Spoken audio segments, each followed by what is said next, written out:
take akan annabi alaihi yana istighfari so 70 ko so 100 haka ne, amma a ilimi ba ana nufin kwaya 70 yake ba. Islam ba haka ake nufi ba. Masu ilimi suka ce kamar ka haɗu da mutum ne ka ce wani kwana biyu, ai ba kwana biyun ba ne, ba su ba ne, irinsa ne wannan na magana ce kwana biyu. sama wanda ya ɗauki gundarin kalma sai ya daƙi da ya ce iyanan yake, sannan a zama ɗaya yakan yaka kuma yakan zauna guri daban-daban. Duk inda ya zauna ya fi yawa istighfarin yake da sai ya yi 100 kafin ya tashi, to zai zauna a wani gurin kuma. Shi za ka ce 70 marar na ana nufin da yawa kamar da Allah ke ce in tastaghfir lahum 70 marrata falan yaghfir Allahu lahum, yawa ake magana. to annabi alaihi salamu ghafara Allahu lahu ma taqaddama min dhanbihi wa ma ta'akhkhara. to mu da kace za mu iya yi, za mu yi istighfari da yawa kuwa, ba zama koyaushe ma ya kama bakinmu, kana tafiya kana zaune jefi za ka dinga faɗa na ba sai haka yake. ana zaune sai ce astaghfirullah astaghfirullah astaghfirullah, haka yake annabi alaihi salatu wassalam.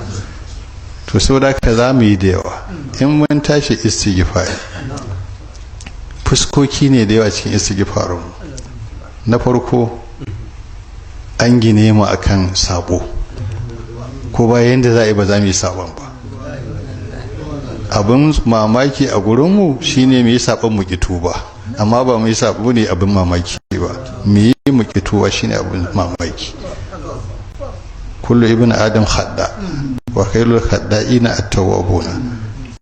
to sai mu tuba na zunuban da muke yi da wanda muka sani wanda ba mu sani ba. ɗaya kenan. na biyu muna yin istighfari akan gafala.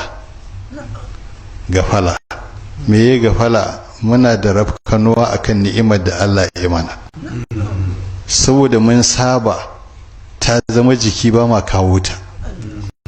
mutum yana jin boli sai shiga ban ɗaki ya fito, baya ganin komai, ba ma zai gode wanda ya masa ka ba.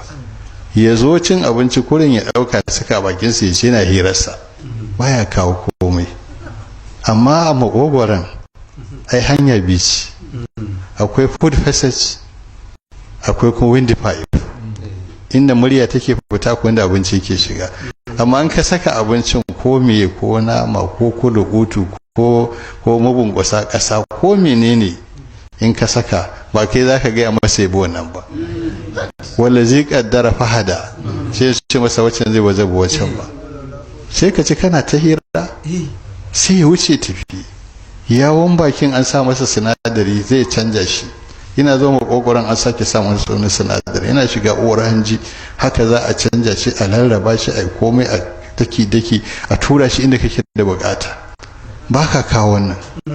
sannan uwar hanji, duk wata refinery a duniya da ake tace man fetur, karfin wutar ta bai kai na uwar hanji ba, amma kai ba ka ji mai ikon ya hana. to ba ma gode masa, ba ma kawo wannan. irin wa'annan abubuwan ji, kai ta jin abubuwa baka san yadda aka yi ba, ka kalli abu baka san yadda aka yi ba, ka furta abu, wani da ya hada shi da wani abu sai murya ta dina fita, yana ji na gani ba zai iya ba. to wannan gafalar in mun zo istighfari hadda ita, cewa yana ta mana ni'ima ba ma gani, Allah mun tuba, ba ma gani abin da kai mana.